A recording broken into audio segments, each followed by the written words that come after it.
আসসালামু আলাইকুম। তোমরা সবাই কেমন আছো? সবাইকে অভিনন্দন আমার চ্যানেলে। আমি প্রতিদিনের মতোই বিভিন্ন ধরনের ভিডিও আপলোড করে থাকি, যা থেকে কিছু হলেও জ্ঞান অর্জন করা সম্ভব বা কাজে লাগবে আর কি ভিডিও থেকে। আজকে আরেকটা মুভি দেখে ভালো লেগেছে, যা তোমাদেরকে জানাতে ইচ্ছা হয়েছে, তাই আর কি জানানো। মুভিটার নাম হচ্ছে আই ভাইরাস, আর এটা হচ্ছে 2 ঘন্টা 37 মিনিট 25 সেকেন্ডের, একটু বড়। তো সময় নিয়ে দেখতে পারো। মুভিটা বাংলা অনুবাদ করা হয়েছে, অবশ্য হিন্দি মনে হয়। নায়িকাও অনেক সুন্দর ছিল, মানে দেখার মতো নায়িকা ছিল। আর নায়কের কিছু সময় অনেক ভালো লেগেছে, কিছু সময় কেমন জানি মনে হয়েছে যে নায়িকার সাথে মিলে নাই, এমন আর কি। আর নায়ক প্রথমত বডি বিল্ডার ছিল, তারপর নায়িকাকে অনেক ভালো মানে পছন্দ করতো আর কি।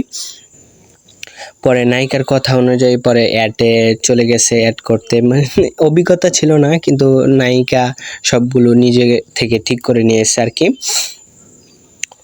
মুভিটার ফাইটগুলো সুন্দর ছিল, মানে মারামারি যেগুলো ছিল সেটা অনেক সুন্দর ছিল। আর মুভিটা দেখতে ভয়ঙ্কর হলেও অনেক কষ্টে ছিল। মুভিটা দেখতে অনেকটা মানে তোমার এলিয়েনের মতো দেখতে করেছিল আর কি। মানে নায়কটা হয়ে গেছিল এই যে আই ভাইরাস শরীরে যাওয়ার কারণে, তবুও মানে অনেক ভয়ঙ্কর ছিল এবং অনেক কষ্টের ছিল। অপরাধীকে শাস্তি অনেক ভয়ঙ্করভাবে দিয়েছিল, সেটা হচ্ছে নায়কের শত্রুগুলোকে মানে বিশেষভাবে শাস্তি দিয়েছে, যা অন্যান্য মুভিতে দেখা যায় না আর কি।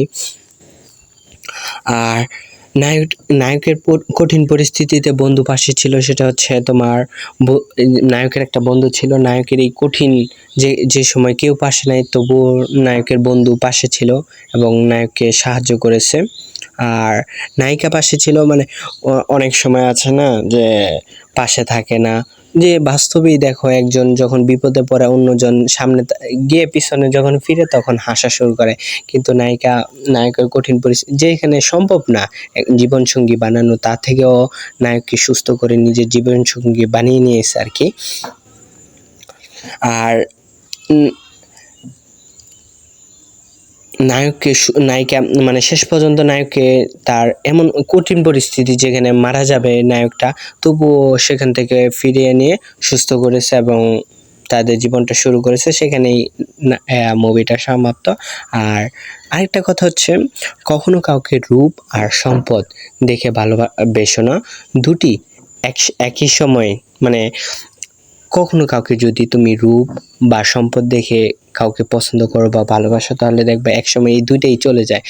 এর চেয়ে ভালো কাউকে যদি ভালোবাসতে চাও, মায়া দিয়ে ভালোবাসতে পারো, তাহলে মৃত্যুর আগ পর্যন্ত টিকে থাকবে। আর যাই হোক, কি বলছি না বলছি জানি না, ভুল হলে মাফ করে দিতে পারবা।